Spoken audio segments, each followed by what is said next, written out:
السلام علیکم۔ اسلام کا پہلا خلیفہ کون ہے؟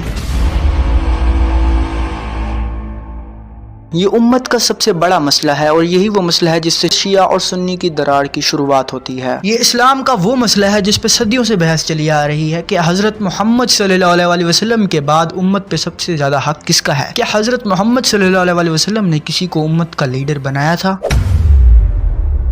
حضرت محمد صلی اللہ علیہ وسلم کے آخری حج مبارک کے بعد انہوں نے غدیر خم نام کے میدان میں ایک آخری خطبہ دیا اور اس خطبے میں 1,20,000 صحابہ موجود تھے۔ حضرت محمد صلی اللہ علیہ وسلم نے ان صحابہ سے فرمایا کہ کیا میں تمہاری جانوں پہ تم سے زیادہ حق نہیں رکھتا؟ سب نے فرمایا بلا یا رسول اللہ، کیوں نہیں یا رسول اللہ؟ تو اس کے بعد حضرت محمد صلی اللہ علیہ وسلم نے مولا علی کا ہاتھ ہوا میں بلند کر کے فرمایا تو جان لو جس کا میں مولا اس کا علی مولا، من کنت مولاہ فہذا علی مولا۔ اور میں اپنے بعد تم میں دو بھاری چیزیں چھوڑ کے جا رہا ہوں، ایک اللہ کی کتاب اور دوسری میری اہل البیت۔ جب تک تم اسے مضبوطی سے پکڑے رہو گے تم گمراہ نہیں ہوگے۔ اور اس پر عمر بن خطاب نے مولا علی سے فرمایا کہ یا علی تمہیں مبارک ہو، تم آج کے بعد پوری امت کے اور ہمارے مولا ہو۔ اور کچھ لوگ یہاں پہ مولا کے معنی دوست کے لیتے ہیں، جبکہ حضرت محمد صلی اللہ علیہ وسلم نے فرمایا کہ کیا میں تم پر تمہاری جانوں سے زیادہ حق نہیں رکھتا؟ جب سب نے فرمایا بلا یا رسول اللہ تو انہوں نے فرمایا تو جان لو جس کا میں مولا اس کا علی مولا۔ تو یہاں سے مولا کا مراد جانوں پہ حق رکھنے والا، جو حاکم ہوتا ہے، جو لیڈر ہوتا ہے، جو سردار ہوتا ہے، اس کو مولا کہتے ہیں۔ اور حضرت محمد صلی اللہ علیہ وسلم نے بہت ہی واضح فرمایا ہے کہ مولا علی میرے بعد اس امت کے ولی ہیں، ولی لیڈر کو کہا جاتا ہے۔ اور حضرت محمد صلی اللہ علیہ وسلم نے فرمایا کہ علی کی اطاعت میری اطاعت ہے اور میری اطاعت اللہ کی اطاعت ہے۔ جس نے مولا علی کی نافرمانی کی اس نے میری نافرمانی کی، جس نے مولا علی کو گالی دی اس نے مجھے گالی دی۔ علی کی نسبت میرے ساتھ وہ ہے جو موسیٰ کی ہارون کے ساتھ۔ اور ہم یہ دیکھ سکتے ہیں کہ موسیٰ کے دور میں حضرت موسیٰ کے بعد حضرت ہارون جیسی کوئی شخصیت نہیں تھی، نہ حضرت ہارون سے کوئی افضل شخصیت تھی حضرت موسیٰ کے بعد۔ تو اس امت میں حضرت محمد صلی اللہ علیہ وسلم کے بعد وہ شخصیت کوئی ہے تو وہ صرف مولا علی علیہ السلام ہے۔ مگر افسوس یہ امت اس چیز کو سمجھ نہ سکی اور انہوں نے اپنا خلیفہ چننے میں بہت جلد بازی کی۔ جب حضرت محمد صلی اللہ علیہ وسلم کی وفات کا وقت قریب آیا تو انہوں نے فرمایا کہ مجھے کاغذ قلم دیا جائے تاکہ میں ایک ایسی بات لکھ دوں جس سے امت کبھی گمراہ نہیں ہوگی۔ مگر افسوس کہ عمر بن خطاب نے وہ دینے سے انکار کر دیا اور فرمایا کہ ہمیں اللہ کی کتاب کافی ہے۔ اور کافی صحابہ نے ان کی مخالفت کی اور فرمایا اس کو کاغذ قلم دینا چاہیے۔ اور ان کی آوازیں جب اس بیچ بلند ہوئیں تو حضرت محمد صلی اللہ علیہ وسلم نے فرمایا کہ میرے حجرے سے باہر چلے جاؤ، حضرت محمد صلی اللہ علیہ وسلم کے سامنے آواز بلند کرنا مناسب نہیں۔ اور ابن عباس ساری زندگی اس بات پہ روئے کہ کاش اس وقت کے صحابہ حضرت محمد صلی اللہ علیہ وسلم کو وہ وصیت لکھنے دیتے تو آج امت میں یہ جھگڑا نہ ہوتا۔ جب حضرت محمد صلی اللہ علیہ وسلم کی وفات ہوئی تو لوگ اگلا خلیفہ چننے میں مصروف ہو گئے اور دوسری طرف صحابہ اور مولا علی حضرت محمد صلی اللہ علیہ وسلم کے جنازے پر تھے۔ تو ایک آدمی نے آ کے اطلاع دی کہ صقیفے میں اگلا خلیفہ چنا جا رہا ہے۔ تو اس وقت ابو بکر اور عمر وہاں چلے گئے اور جلد بازی میں انہوں نے ابو بکر کو اگلا خلیفہ چن لیا اور مولا علی کو اس میں شامل نہیں کیا، جو کہ ان کی بہت بڑی غلطی تھی، جس کی وجہ سے امت میں اتنی بڑی درار آئی جو مسئلہ صدیوں سے چلا آ رہا ہے۔ اور اس کے بعد عمر بن خطاب نے بتایا کہ ابو بکر کی بیعت اچانک ہوئی تھی اور اللہ نے ہمیں اس کے نقصان سے بچا لیا۔ اور مولا علی نے فرمایا کہ اس خلافت کے معاملے میں مجھ سے زیادہ کوئی حقدار نہیں تھا۔ اس وجہ سے صحابہ کی ایک بہت بڑی جماعت نے ابو بکر کی بیعت نہیں کی۔ حضرت سعد ابن عبادہ، حضرت طلحہ، حضرت زبیر رضی اللہ تعالی عنہ، ان میں سے کسی نے بھی ابو بکر کی بیعت نہیں کی اور یہ سب کے سب مولا علی کے ساتھ رہے، مولا علی کی شیعہ بن کے رہے۔ اور اس بات میں کوئی شک نہیں کہ حضرت محمد صلی اللہ علیہ وسلم نے فرمایا کہ علی حق کے ساتھ ہے اور حق علی کے ساتھ ہے، علی قرآن کے ساتھ ہے اور قرآن علی کے ساتھ ہے، علی اور حق کبھی جدا نہیں ہو سکتے اور قرآن اور علی بھی کبھی جدا نہیں ہو سکتے۔ تو اس کے مطابق مولا علی اپنے فیصلے پہ غلط نہیں ہو سکتے۔ اور حضرت محمد صلی اللہ علیہ وسلم نے جب فرمایا کہ علی کی نسبت میرے ساتھ وہی ہے جو موسیٰ کی ہارون کے ساتھ، حضرت موسیٰ کے بعد ان کی قوم میں جو لیڈر رہا وہ حضرت ہارون علیہ السلام رہے، تو اس کے مطابق حضرت محمد صلی اللہ علیہ وسلم کے بعد اس امت کا لیڈر مولا علی علیہ السلام ہی ہونے چاہیے تھے۔ اور اکثر لوگ اس گمراہی میں آ کر مولا علی کو ابو بکر سے کم سمجھتے ہیں اور ابو بکر کو مولا علی پہ فضیلت دیتے ہیں، جبکہ عمر بن خطاب نے خود بتایا ہے کہ ابو بکر کی بیعت اچانک ہوئی تھی اور اللہ نے ہمیں اس کے نقصان سے بچا لیا۔ تو ہمیں یہاں سمجھنا چاہیے کہ مولا علی سچ میں امت کے حقیقی لیڈر اور حقیقی حاکم تھے۔ اور حضرت سعد ابن عبادہ نے آخر تک نہ ابو بکر کی بیعت کی نہ عمر بن خطاب کی بیعت کی، اور یہیں سے شیعہ سنی کی دراڑ شروع ہوتی ہے اور شیعان علی ایک طرف ہو جاتے ہیں۔ اہل تشیع ہر وقت ہی اہل بیت کی طرف ہوتے ہیں، جیسا کہ حضرت محمد صلی اللہ علیہ وسلم نے فرمایا کہ میرے بعد دو چیزوں کو مضبوطی سے پکڑنا، قرآن اور میری اہل البیت۔ تو اسی طریقے سے جو مسئلہ قرآن میں نہیں، وہ مسئلہ ڈھونڈنے کے لیے اہل بیت کو مضبوطی سے پکڑنا بہت ہی زیادہ ضروری ہے۔ حضرت محمد صلی اللہ علیہ وسلم نے فرمایا کہ علی مجھ سے ہے اور میں علی سے ہوں، اور مجھے علی کے سوا کوئی ریپرزینٹ نہیں کر سکتا۔ تو اس سے یہ بات کی وضاحت ہوتی ہے کہ مولا علی کے سوا اس امت میں کوئی ولایت کا حق نہیں رکھتا۔ حضرت محمد صلی اللہ علیہ وسلم کے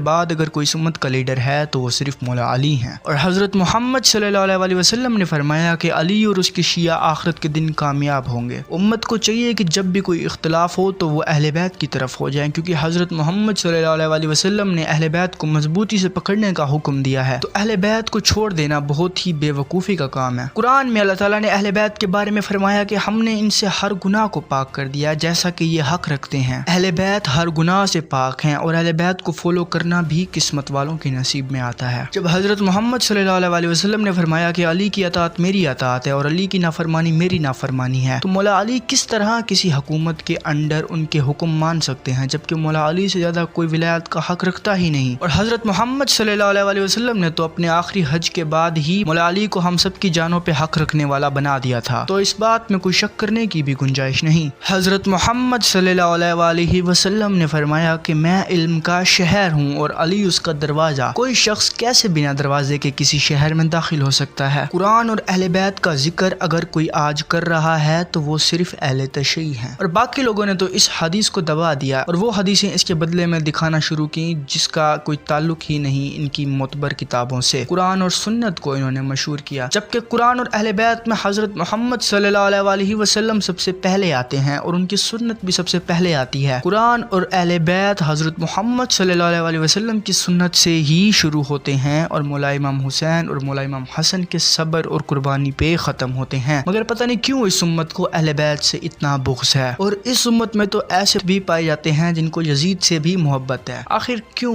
صرف اور صرف حضرت مولا امام حسین علیہ السلام کے بغض میں، ورنہ عام طور پہ انہیں تو تابعین کے نام بھی نہیں آتے ان لوگوں کو جو یہ دعویٰ کرتے ہیں۔ اور مولا علی شیر خدا وہ شخص ہیں جنہوں نے 86 وارز 86 جنگیں اپنی زندگی میں لڑی ہیں اور لڑ کے جیتی ہیں۔ نہ تو کوئی مولا علی کی برابری علم میں کر سکتا ہے، نہ ہی پاور میں کر سکتا ہے، نہ ہی بہادری میں کر سکتا ہے، نہ ہی صبر میں کر سکتا ہے۔ مولا علی اس امت میں وہ نعمت ہے جس سے پچھلی ساری امتیں محروم ہیں، اور اکثر لوگوں کو اہل بیت سے اتنا بغض ہے کہ وہ ان کے ساتھ علیہ السلام لگانا بھی پسند نہیں کرتے۔ وہ کہتے ہیں علیہ السلام صرف نبیوں کے ساتھ لگایا جاتا ہے، مگر اس کے باوجود وہ خود حضرت مریم علیہ السلام کہتے ہیں جبکہ وہ نبی بھی نہیں۔ اور امام بخاری نے جب بھی مولا علی کا ذکر کیا یا اہل بیت کا ذکر کیا تو ساتھ علیہ السلام لگایا، تو ان کا بغض بہت زیادہ واضح ہے۔ اور اس امت میں یہ بہت بڑی نعمت ہے کہ مومن اور منافق کی پہچان بہت ہی بہترین طریقے سے ہو جاتی ہے مولا علی کا عشق دیکھ کر، اور مولا علی کا بغض دیکھ کے پہچان لیا جاتا ہے کہ یہ شخص منافق ہے یا نہیں۔ صحابہ کرام فرماتے ہیں کہ ہم اپنے دور میں مولا علی کا ذکر کر کے پہچان لیتے تھے کہ کون سا شخص منافق ہے اور کون سا شخص مومن ہے۔ حضرت محمد صلی اللہ علیہ وسلم نے فرمایا کہ علی کا ذکر عبادت ہے، علی کو دیکھنا عبادت ہے۔ جس کا ذکر عبادت ہو، جس کو دیکھنا عبادت ہو، وہ کیسے کسی حکومت کے حکم پہ چل سکتا ہے؟ نبی نے فرمایا علی کی اطاعت میری اطاعت اور میری اطاعت اللہ کی اطاعت ہے، اور جس شخص کی اطاعت اللہ کی اطاعت ہو بھلا وہ کیسے کسی حکومت کے انڈر آ سکتا ہے اور کسی حکومت کا حکم مان سکتا ہے، اور کیسے کسی کا حکم اس سے بہتر ہو سکتا ہے۔ اور اس بات کو تو صحابہ بھی قبول کرتے ہیں کہ ابو بکر کو جو خلیفہ بنایا گیا وہ ایک اچانک کام تھا اور اللہ نے ہمیں اس کے نقصان سے بچا لیا۔ مگر آج کے لوگ مولا علی کو ابو بکر سے کم سمجھتے ہیں، یہ ان کی نادانی ہے اور بے وقوفی ہے۔